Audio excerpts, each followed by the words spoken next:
fall of 2016, the civil war in Syria reached its tipping point in the Battle for Aleppo.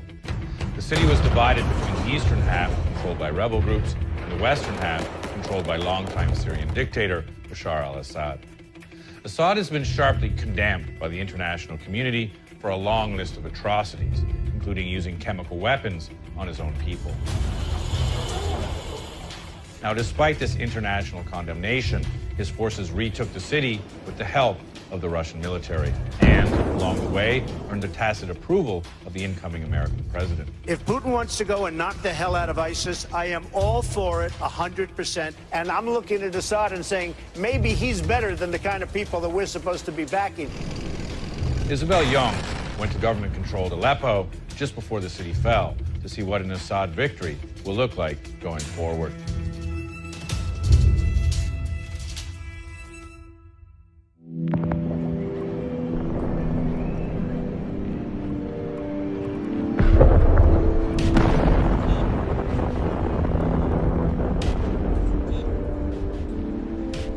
Just got to the city of Aleppo, which has had several hundred mortars falling over the last couple of days.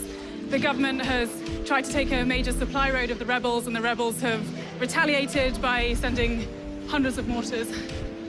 So no neighborhood is very safe. The whole of Aleppo is essentially a front line. You can see the remains of gas canisters, which are responsible for blowing up this area. Oh, careful. Every corner there's these tarps which are put up to try and block snipers' views because the opposition are literally just down there. We're hearing several mortars very close to this area. Wait.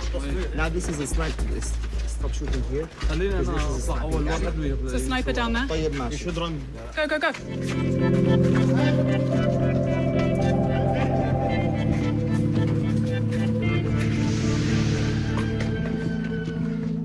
Sniper corners all around Aleppo. Fucking hell. Whoa, there's still some people living up there. A bunch of IDPs who have nowhere else to go are living in these buildings, even though there's snipers on every corner. So they're trying to tap into these temporary generators that are put up. This web of wires is insane. There's just kids wandering around here. We were initially told that these civilian areas were safe, but it quickly became evident that even government-controlled Aleppo was not secure. This is one of the houses that's been hit by what the locals here call Hell 2, which I think is, you can see the remnants of that in here, which is basically just gas which is held inside these glass jars or canisters and just blasts the walls and really obliterates the place. This place gives me the freaks. It's so scary. I really don't know how people can still, like, there's literally someone still living next door.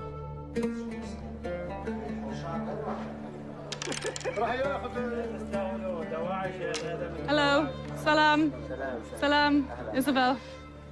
I feel a bit silly being sat here in my flak jacket, my body armor, and you guys just chilling like it's a normal day. I can hear explosions going off every few seconds. Are you guys scared? أي لحظة ممكن تنزل قذيفة، ما بنعرف وين. فشلون بدنا نهرب منها يعني؟ كله هذا بخطر يعني ما في إنسان خالي هون من الأمر، ما حدا بيعرف ماشي بتروح. For nearly 6 years, this has been the reality for Syrian civilians. When the Arab Spring reached Aleppo in 2012, Assad's response was a brutal crackdown followed by a siege of rebel-dominated parts of the city, cutting food and essential supplies. Then came massive shelling and indiscriminate bombings. But while we were there, the government was keen to show us that their side was also taking casualties.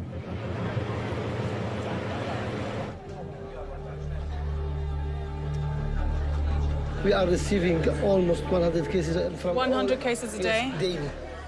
How are the sanctions impacting your work here?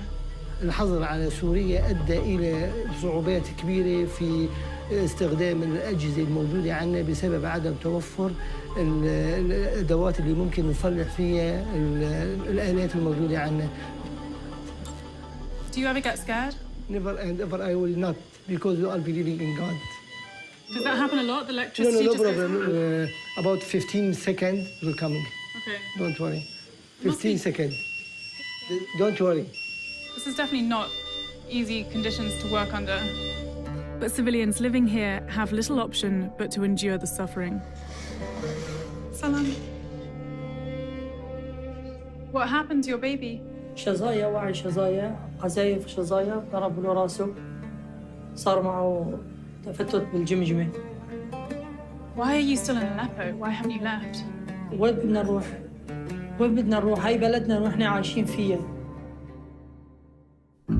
But while the civilians in Assad's Aleppo felt trapped, those in rebel-held territory were in an utterly hopeless situation as Assad made his final push for an Aleppo takeover, leading desperate civilians to flood social media with their cries for help. To everyone who can hear me, we are here exposed to a genocide in the besieged city of Aleppo. More than 50,000 of civilians who rebelled against the dictator Al Assad are threatened with field executions or dying under bombing. الشيء اللي عم يصير بحلب هو كارثي بكل ما تعنيه الكلمة من معنى. الشيء اللي عم يصير أكبر من إنه يتخيلوا عقل.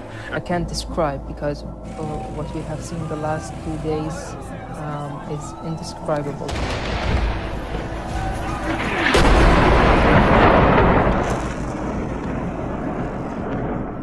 But their pleas for help went unanswered.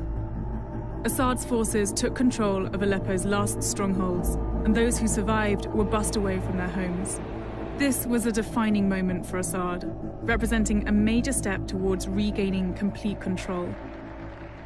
To see what life is like for those living under the dictator's tightening grip, we traveled to the capital of Syria, Damascus.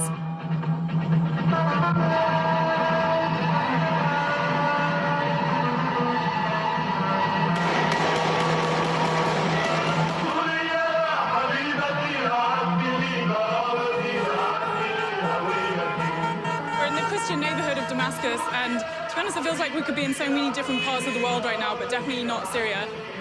Oh, they've just brought a poster of Assad to put on the front of the wedding vehicle. In government-controlled Damascus, residents are inundated with pro-regime propaganda, glorifying the image of Syria's longtime dictator.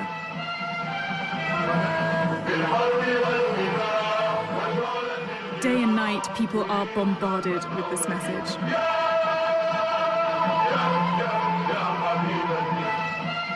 But for these guys, blasting propaganda isn't just a hobby. Does the government support you to do this? ايه معلوم. بيعطوني حق البنزينات وبيعطوني معاش شهري. What kind of response do you get from people you're passing? هذا العالم قدامكم، فيكم تسألوا. نحن ما هممنا إلا نرجع الأمان لبلدنا. نحن ملوك الحرية، نحن أهل الحرية. In the West, President Assad isn't very popular. He's got a reputation for being responsible for hundreds of thousands of people's deaths and for millions of people fleeing the country. What do you think of that? هلا بدي أقول لك شغلة. شو ما عملوا نحن هذا رئيسنا وهذا شرفنا وهذا ابن المرحوم حافظ الأسد. حافظ الأسد الله وكيلك رب أصبع. ما راح يكون ابنه لا جزار ولا بيقتل بالأطفال ولا بيقتل بالنساء ولا شيء. هني غلطوا وهني حيتحملوا المسؤولية. بشار الأسد للأبد إن شاء من شاء وإن أبى من أبى. As we were talking, a woman who had grievances with some of Assad's security personnel approached. طلع فيك. مو مجال لا تشتكي على فلان لا تشتكي على علان. اشتكي بينك وبينه. مين هو اللي خدك اغراض؟ واحد اسمه من الامن اسمه حيدر. بدي السريع. راحوا كل اغراضي يتيسر تمام. انا بدي اجيب لك اغراض. انا لازم تاخذوني حقي، انا مواطنه سوريه. واحد شك علي يقولوا بين مصلح. As soon as she appeared, government representatives, some of whom we didn't even realize were watching, blocked us from talking to her. One security official, whose voice we disguised to protect him from the Syrian government, told us what was happening here. Why did you stop us from filming? So, if someone's going to be exhibited, you do the math. Why? Have you read 1984? I've read 1984. Are you saying this is 1984? This is Big Brother? And now Mr. Smith. This reference to 1984 rings true. The Assad family has ruled Syria as an Orwellian police state for over 4 decades and has only increased its repression during the current conflict. It imprisons political opponents, detains journalists, and consistently makes enemies of the state disappear. Unsurprisingly, throughout our time in Assad-controlled Syria, no one would go on record to openly criticize the government. In the Western media, all we hear is a lot of atrocities that Assad has gone through, and 400,000 people have been killed, millions of people displaced across the country. Do you think that Assad has any responsibility in that? None of us is an angel. Everybody makes mistakes, but in some, how to say it, some threshold, it's acceptable. Okay, and I think he didn't step out that threshold. Like any good dictatorship, part of how Assad controls this narrative is by controlling the media. Hello. Good morning.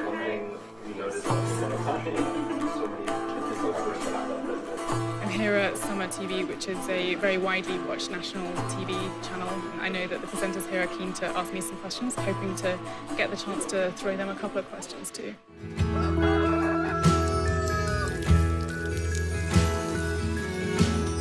Good morning, Isabel, and you're welcome to Syria. Thank you. Good morning, Thanks for having me. and welcome to our beloved Syria.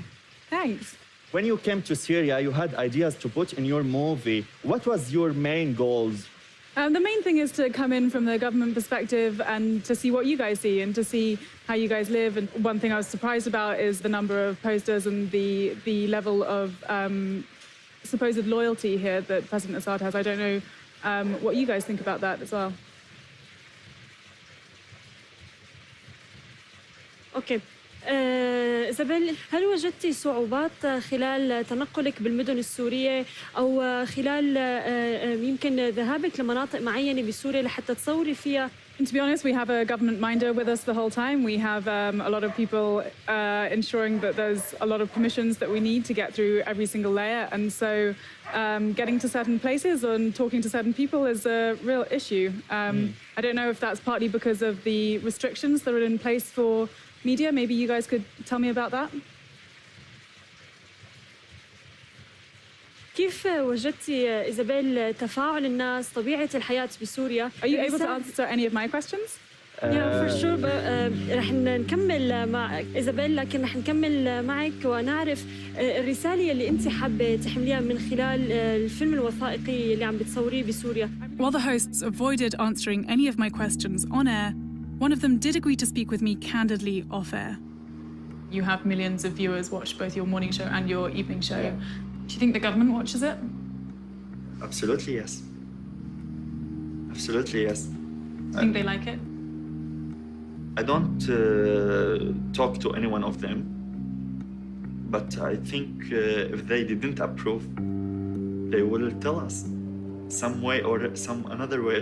The people in the West, they see millions of refugees seeking asylum, and they see people fleeing a repressive regime where they feel like they have no option but to leave. And so you can understand why international media and the international community would feel like President Assad isn't the person that he is perhaps portraying himself to be within the country. Why do you think he is not the proper person? Are you living with us? Are you facing the difficulties that we are facing? How can you have the right to decide our needs? Let's not forget what happened in Iraq, just like what happened in Afghanistan, what happened in too many areas in the world. That doesn't give them the right to force us to change, which is called Arabian Spring, and it's not just like spring at all. From talking with him, it was apparent that the government uses the media to portray a glossier side of Syria, which might explain why they were also eager to bring us to the coastal town of Latakia.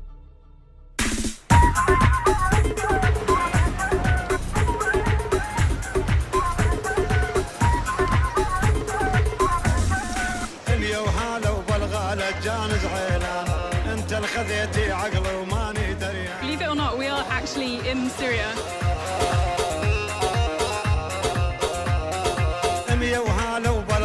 So, this is Syria. This is not what I was expecting from Syria. This is Syria, having fun with my family, taking care of my country, supporting my army, because I believe in them. Is there something a little bit strange about having a holiday here and having fun and everyone enjoying themselves when there's a war going on? It shows that whatever happens here, we're gonna survive. The barbarians try to destroy Syria, but we're living. Whatever happens, we're gonna rebuild it, and Syria will be strong again. Latakia is crucial to that strength. Despite being a hot tourist pick for Syrian elites, it's also home to Russian fighter jets, which are playing a defining role in securing victory for Assad. Is it a little bit strange at all that all these people are here on the Mediterranean, and at the same time we've got Russian fighter jets flying over us, and there's fighting going on around the rest of the country? غريب من الناحية أي ناحية غريب. هذا ليس غريب في ذلك. لم أشعر يوماً بأنه سيكون خطر على هذه البلد. While the government may be on the cusp of rewriting history, it's impossible to whitewash the impact of Assad's brutal crackdowns across the country.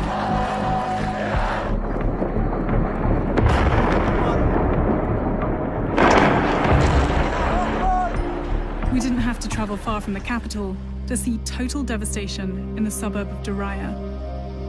We're literally just a kilometre or so outside of the city centre of Damascus. We're here in the suburb of Daraya town, which just a few years ago had about 80,000 residents here. Now, as you can see, it's been completely bombed to smithereens.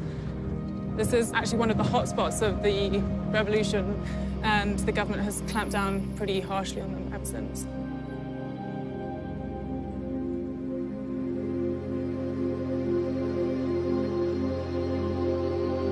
See bits and pieces of what remains of life here.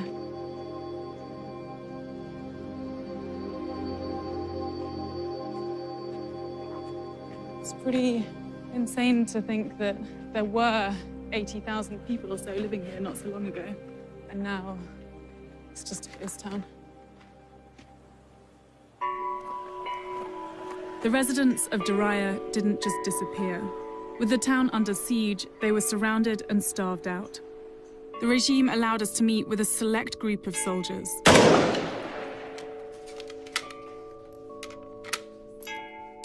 How come there are no men here?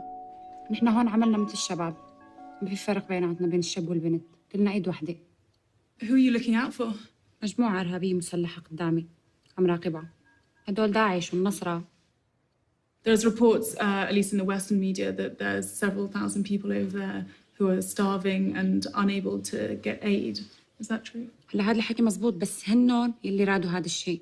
هنن اللي طالبوا بهذا الشيء، هن اللي جابوا، يعني هن اللي قاتلوا، هن اللي طلعوا معارضات، هن اللي طلعوا بالأزمة يعني بهالشيء اللي عم بيصير فيهم حاليا. But as soon as she responded, a male commander overseeing us off-camera was quick to interrupt and reassert the government's official stance.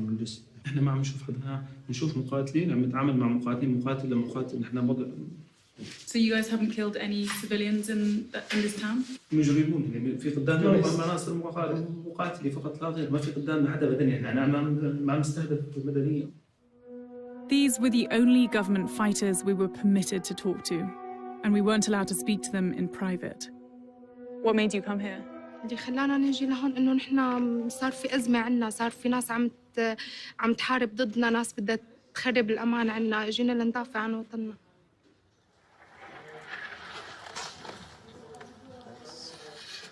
That sounded scared. That sounded really, really close. Do you get scared? مش متعودين عليه، اكيد ما حنخاف منه. 1 2 3 بالروح بالدم نفديك سوريا، بالروح بالدم نفديك سوريا. After our photo op, a city bus came to pick up the fighters.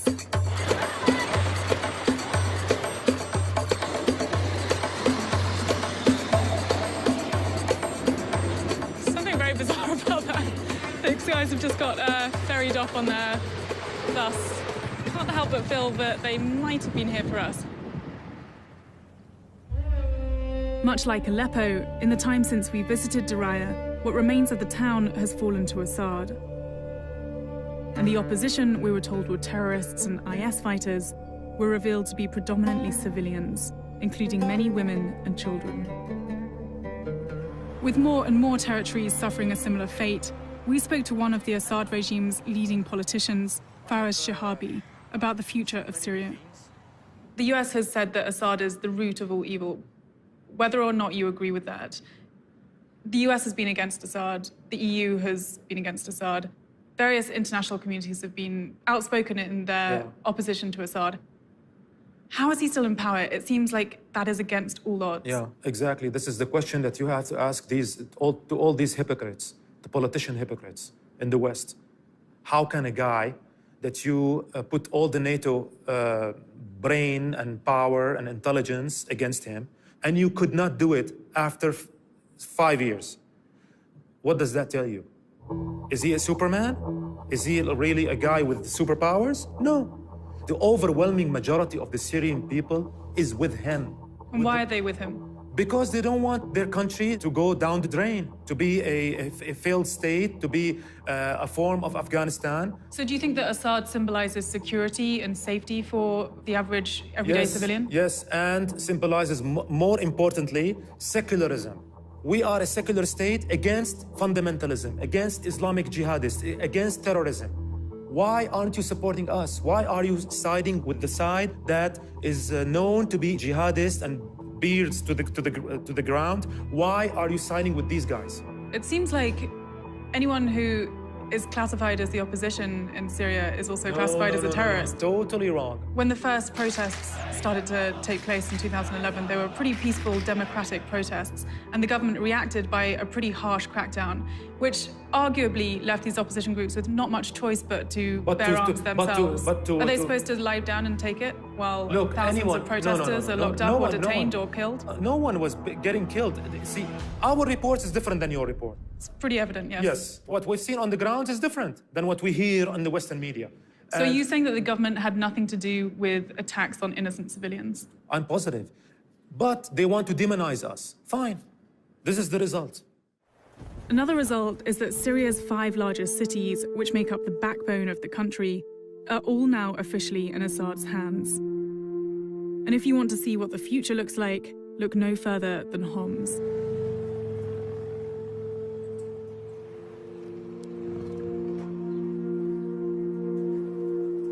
We're in the city of Homs, which is known as the capital of the revolution.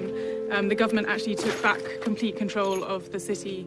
In order to do so, it's left the city in a completely dire state. I mean, it looks like some horrific film set. Incredibly, amongst all this rubble, there are some families who are just starting to move back into the neighborhood. Are you nervous about rebuilding this place and moving back in when there's still a war going on?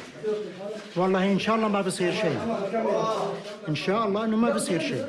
Does the government have any responsibility for the damage that's been caused here? لا ما بقول الحكومة. It seems like this will be the legacy of the revolution against Assad. Not just the destruction of entire cities, but the total acquiescence of the surviving population. Does anyone in this town hold any blame towards the government?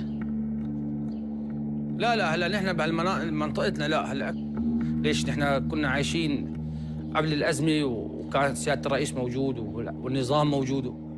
Even amongst the apocalyptic scenes of devastation, Homs had an eerie sense of an echo chamber.